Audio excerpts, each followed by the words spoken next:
Hi, I'm Holly Robin Clark, and I'm here with Nathan Sawaya, and we're here at the Open House Gallery in SOHO in downtown New York City. So Nathan, one of the things, obviously all your work is with Lego bricks. Right. What was one of your favorite memories as a child playing with the Lego bricks? Well, I suppose it was when I was about 10 years old and I wanted to get a dog. And my parents said, "You're not getting a dog." So what did I do? I built myself my own Lego life-size dog.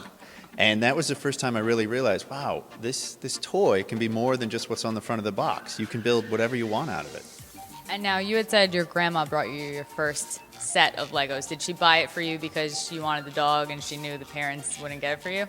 No, she just was getting me a gift and brought home a box of Lego bricks, and I started immediately building right then. And that's something that, as my childhood, I was very creative with. But then I grew up and realized, Lego bricks could be used as a real art medium for large-scale sculptures. And I've made a career out of doing art using just Lego bricks.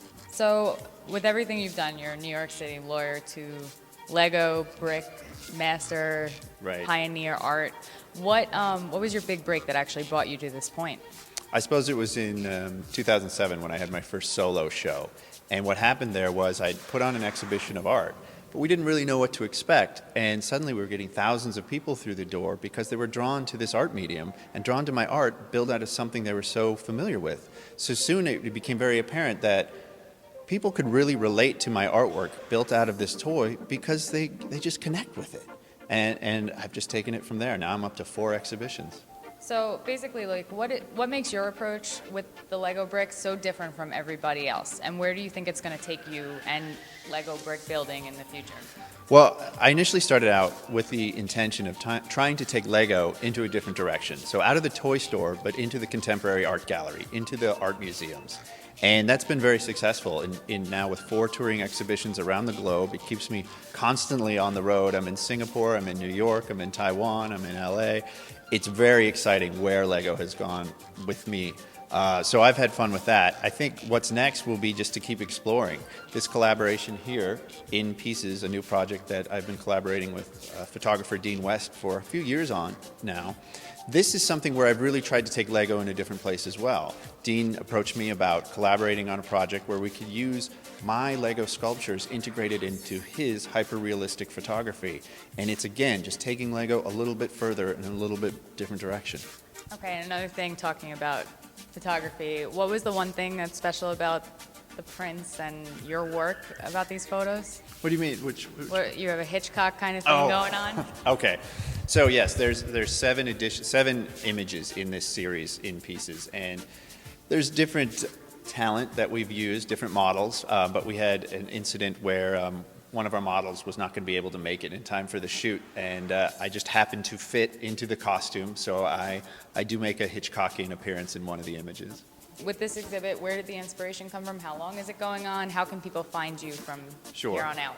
So this exhibit called In Pieces started about 3 years ago and really was a collaboration that has been a passion project of Dean West and myself over those 3 years. The idea behind it is really it's about the construction of identity and really exploring that theme a little bit. You look at these images and you see these people who have a very emptiness look about themselves, almost a little bit of misery in their faces, and we really tried to capture that in each different image.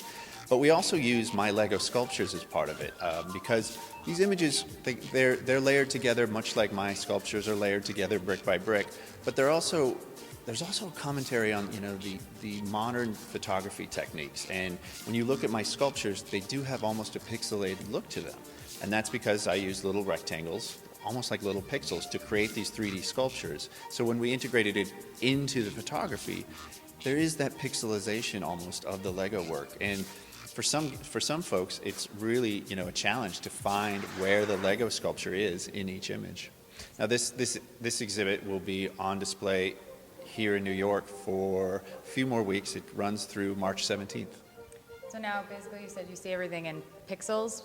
Yeah. For the most part, do you see something, and is that where the inspiration comes from? I think I see the world in rectangles at this point because my art studio here in New York is filled with a couple million bricks. So I'm always surrounded by Lego bricks, and I do see the world in Lego. So what is give us an average day for you when you're building a project? I have a very unique job, let's face it. I get to play with Lego all day.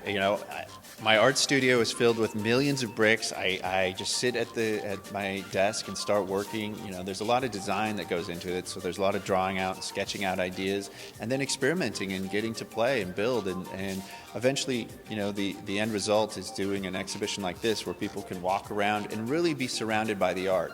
That's the idea. How would somebody like me be able to bridge this gap to you and actually see everything you do and find out more about you?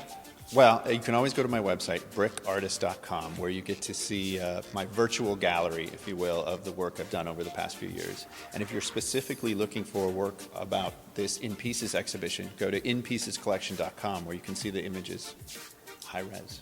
That's great. And what's your favorite, most moving piece that you really think is going to withstand the test of time, and why?